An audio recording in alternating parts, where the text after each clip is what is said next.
It's an honor to speak with you today as we recognize the remarkable leadership of Carol Geary Schneider. As we all know, one of her many positive attributes is that Carol is a straight talker, so I'm going to try to follow her example.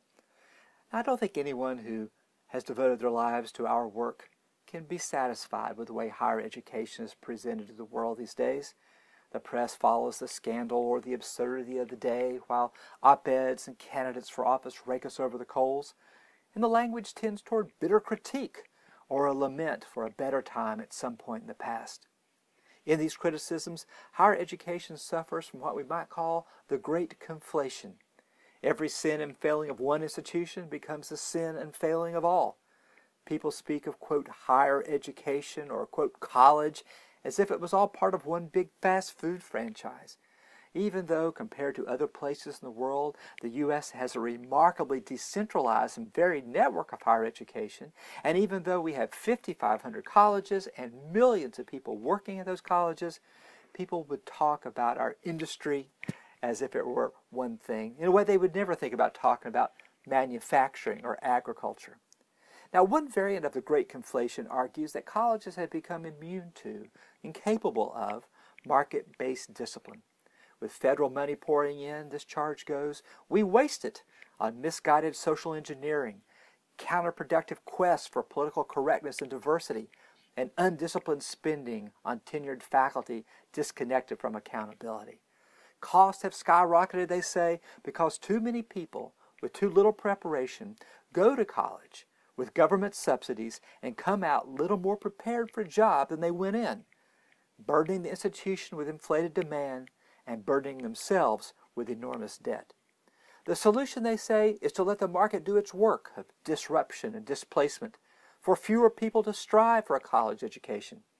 Advocates of this view would have colleges emphasize courses of immediate demand, often taught in mass and at a distance, presided over by adjuncts with fixed curricula. They would abolish tenure, de-skill the teaching ranks, and look to corporate R&D to create new knowledge. They would reduce staff who work to foster social diversity and wellness and civic engagement. Now, there are many responses that one can make to these arguments, but they all ignore one fundamental fact: the remarkable expansion of those benefited by American higher education over the last 40 years. The range, depth, and diversity of Americans achieving higher education has increased exponentially. Between 1970 and 2010, the total number of students increased from 8.5 million to 20.6 million, and the numbers and rates are still increasing.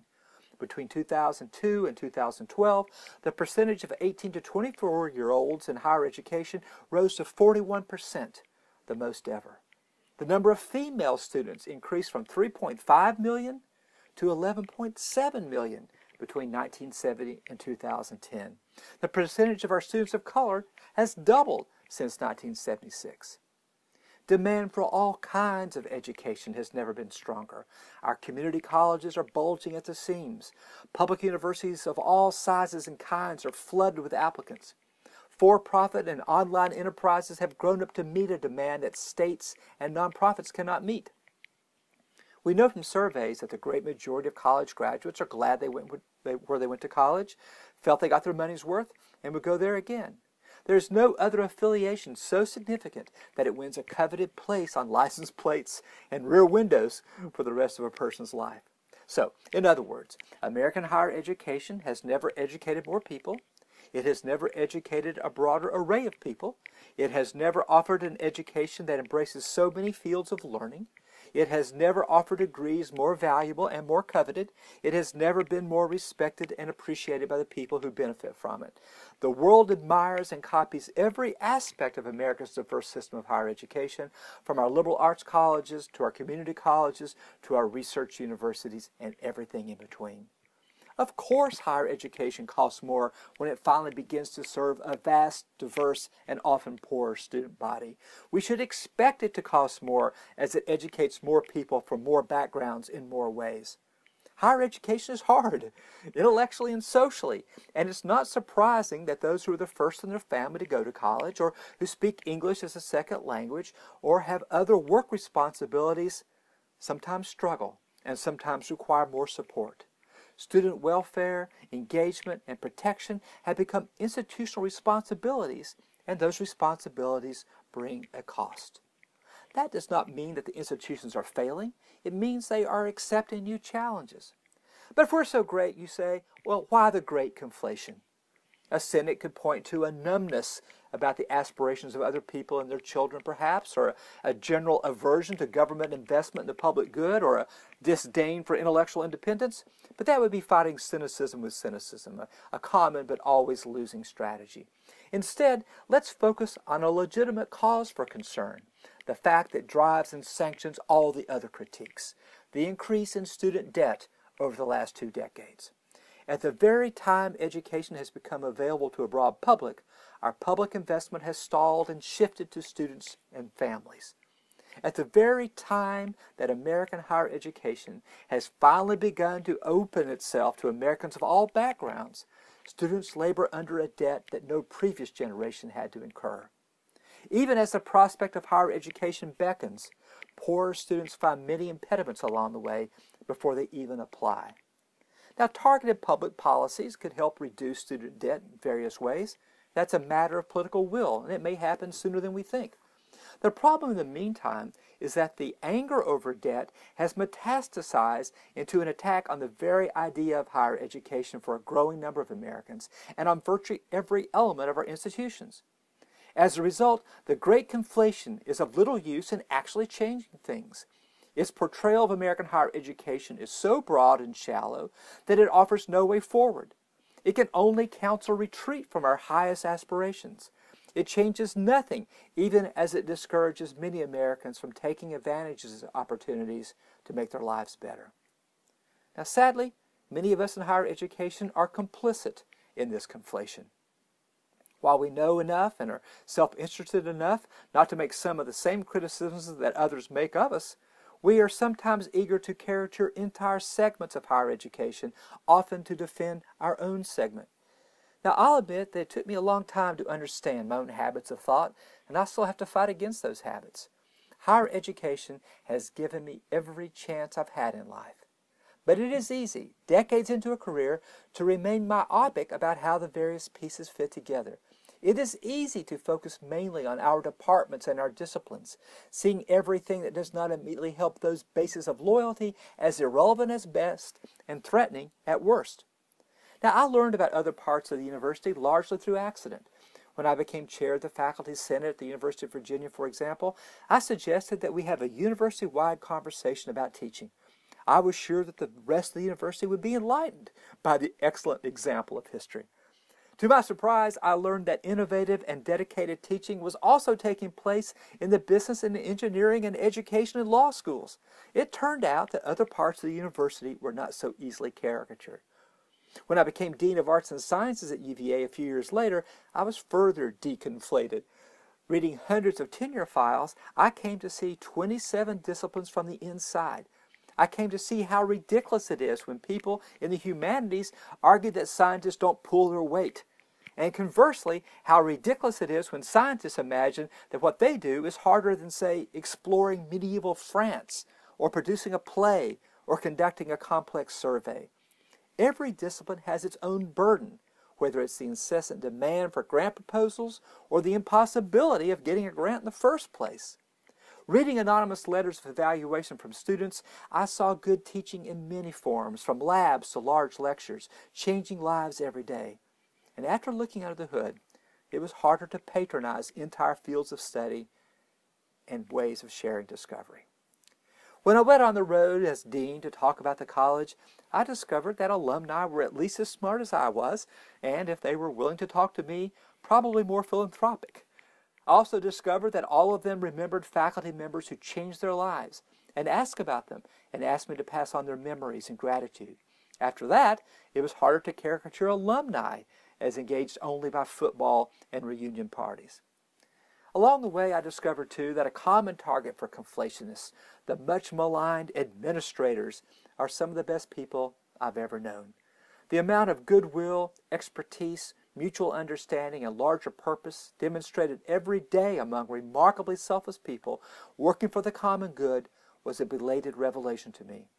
Not every administrator is excellent or effective or even trustworthy, of course, but the good work done by those who are far outweighs the bad. The lifeblood of education flows through capillaries, small vessels that reach into small classrooms, quiet conversations, and silent reading. But those capillaries require arteries and veins of admission, registrar, finance, deans, and provosts to allow the blood to flow, the institution to live. People far removed from the classroom make it possible for people to be teachers and students. They minister to our students when we're not there in the middle of the night. They call the parents when a terrible accident strikes, make sure the classrooms and offices work, balance the budgets, and protect the benefits of everyone. After seeing the work of the committed people behind the scenes, I knew that the criticism of such people from inside and outside the academy was often misplaced. So, after a few years as chair of the Senate and as dean, I was already less fun when people wanted to offer easy explanations for what is wrong with higher education, how it might be fixed. I had learned as a professor that trivializing the ambitions and accomplishments of 19-year-olds was harder when you actually talk to them, when you read their writing, when you meet their families, when you watch them grow semester by semester, when you understand the obstacles they've overcome. After I served as dean, I saw that getting rid of administrators seemed less compelling when I understood what administrators actually did. Writing off entire schools and disciplines seemed less persuasive when I saw the good work they accomplished. Making fun of alumni or parents or neighbors or coaches was less fun when I actually knew them. Despite those belated lessons, I still had a lot to learn about other kinds of institutions than those I had known.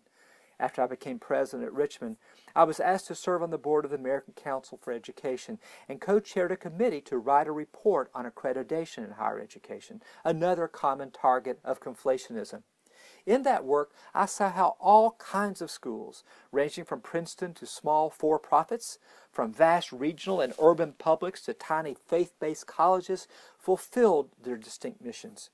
Those institutions had little in common beyond a determination to do the right things for their students, a determination that naturally took many shapes, but that succeeded in ways that other schools did not even attempt. Conflating all success to one measurement diminishes all success. Also learned from the presidents of other colleges in Virginia. I was humbled by the challenges they faced and by their accomplishments. In some, over 60% of their students received Pell Grants, making them among the poorest students in the country. Those schools took students who might have stumbled in high school and helped them learn how to succeed. With only small amounts of support from the state, with tiny endowments and no margin for error, these schools have changed lives decade after decade. Similarly, I saw that HBCUs make an enormous impact generation after generation. I came to know and admire those who run and teach in our community college. They taught me about the pride that comes from working with people from over 100 different countries, with English at various levels, who had only a limited time to devote to their course because they were working and raising a family. Those who work in community colleges, and most of the public four-year schools in the country I've come to see, don't buy into the notion that the more thoroughly pre-selected the students, the smarter the professor, or the more important the work. The key measurement of success is the distance that teacher and student cover together.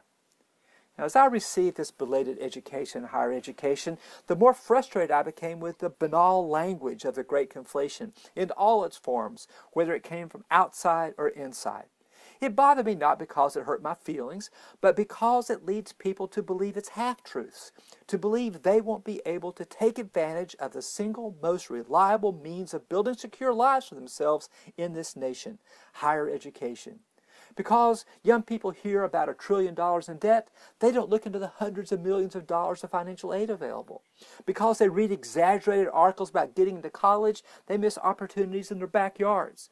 Because they are told that only the skills that employers want right now matter, they deprive themselves of the opportunity to acquire skills for a lifetime. I'm angry at the Great Conflation because it creates cynicism and defeatism just when higher education is finally within reach, if not always the grasp, of people who would benefit the most from it. The best way to counter the Great Conflation is to deconflate it, to show its hollowness. We can begin by disaggregating its simplistic numbers. to show the patterns beneath. And you know some of those numbers.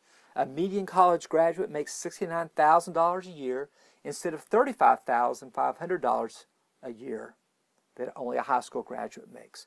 Over a lifetime, that's $1.5 million. And in light of that, an average debt of $30,000 is a reasonable investment. Factoring in financial aid, the net price of a college degree increased 32% over the last 20 years, or less than 2% a year at a time when the value of a college degree has risen dramatically. At the institutions with the highest sticker price, financial aid means that debt is low or even non-existent, even though that sticker price is what is so often invoked.